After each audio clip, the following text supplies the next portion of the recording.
So now let's get into why we're here. And we're here to rank the top 5 best running backs in the NFL.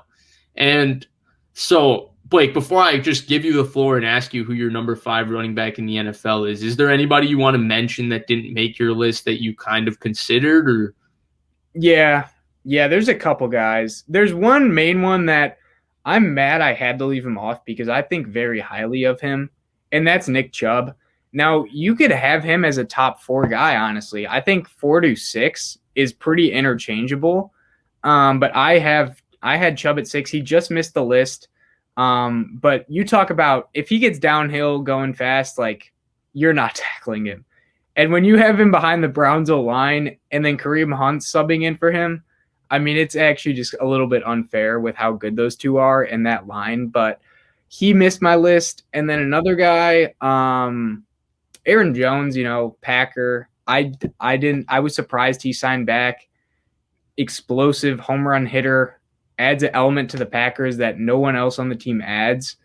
And it's just awesome watching him. So he's kind of my little bias guy that I just want to throw in there. But yeah, who do you have, Vish? Yeah, I don't think that's bias at all. He was right there for me too. And he's Aaron Jones is he didn't make the list, but I think he's closer than a lot of people give him credit for. Yeah. He is really, really good. But he didn't make my list. And then the other guy for me, and this is going to be crazy, right? People are going to get mad about this. But I actually had Nick Chubb making my list, and there was 2 guys I didn't have. One people are going to get mad about, one people won't care. The one people won't care about is Joe Mixon. I think very highly of Joe Mixon. I think part of why Joe Mixon hasn't looked that good is, one, Zach Taylor doesn't have like the most diverse run scheme, and they didn't run the ball a lot last year with Joe Mixon.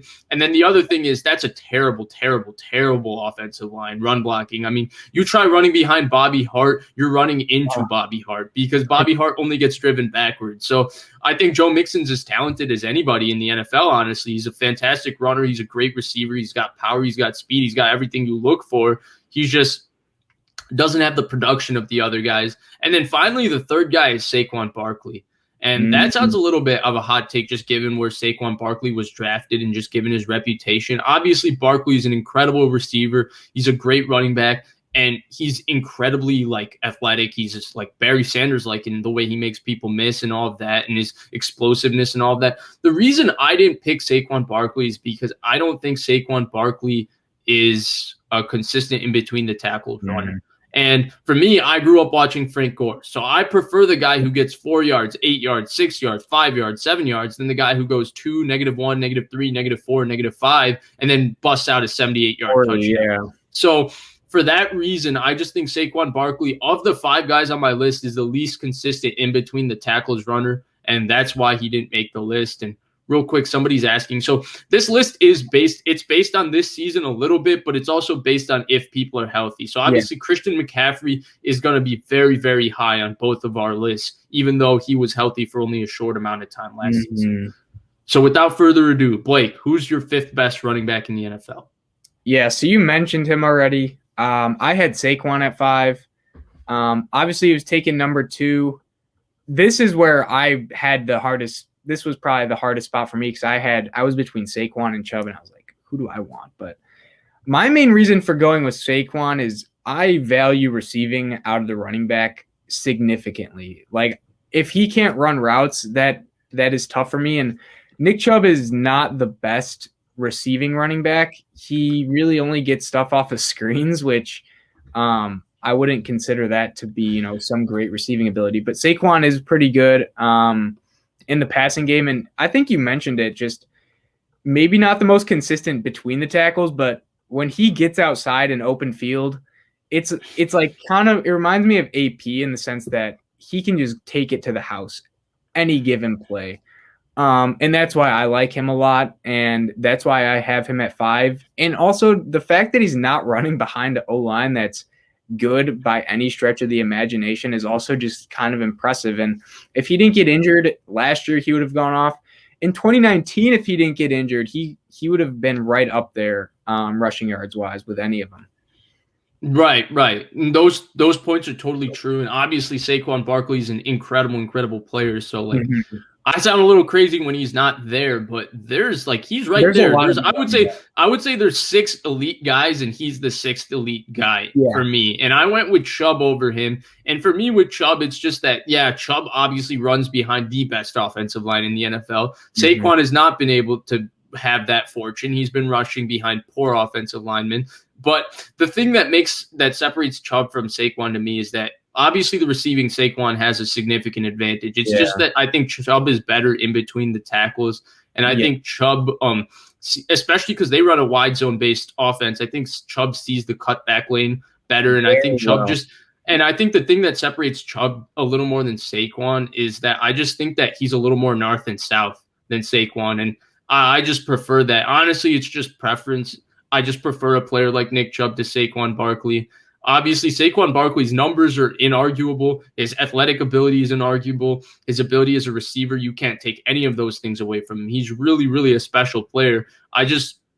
The lack of consistency for me with Saquon Barkley in between the tackles just makes me want somebody like Nick Chubb more, just because I know every time I hand it off to Nick Chubb, I'm going to get 4 or 5 yards. With Saquon, even if the play is poor, even, if the run play is poorly blocked, which it is a lot of the times with the Giants and stuff, it's just that there's this chance that he might lose 2 yards. Yeah. And and the other thing I think is, even though Saquon is built and he's really a big guy, I think Nick Chubb runs with more power in between the tackles. I don't think Saquon's really a punishing runner. And that's where when you get late in the game in a fourth quarter and you got to run a team out, I think Nick Chubb is the back you want over Saquon Barkley. So I have Nick Chubb at 5 instead of Saquon. I agree with that. And I don't know if you've heard of this, but Nick Chubb's yards per carry in the fourth quarter is 10. He averages 10 yards a carry in the fourth quarter.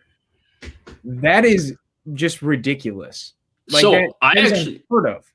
Yeah, so I actually didn't know that stat, but like when I was going back and watching Nick Chubb before we had to do this, like the reason I said that in the fourth quarter is because the eye test was just like, wow, Nick Chubb every fourth quarter is just breaking off runs. So I'm glad there's actually a stat that confirms that, because I did not know that. That's crazy. Yeah, the later on in the game it gets, just the better he gets. And it kind of reminds me, I think Zeke was kind of like that his rookie year, where like the later into the game, like he just gets big, like stronger and like more powerful because everyone's getting tired, but he's just, an ox and he's just running people over, run tackles. And that's where Chubb is definitely better than Saquon.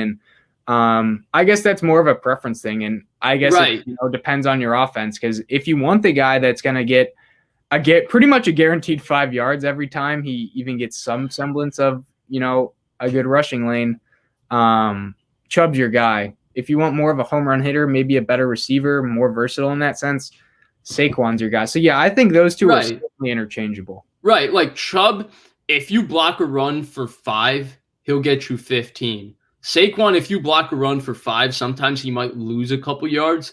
But then one time you might block a run for 2 and he might take it for 7. He's going to the yard. Yeah. Right. It's a little more home run hit or miss. And then the one thing I did want to say, I'm glad you brought up Zeke and just that idea of stylistic preference, because I think that is really important to drive home, because that's where I think our rankings will differ just based on our own stylistic preferences. And I'm glad you brought up Zeke, because Zeke is a perfect example.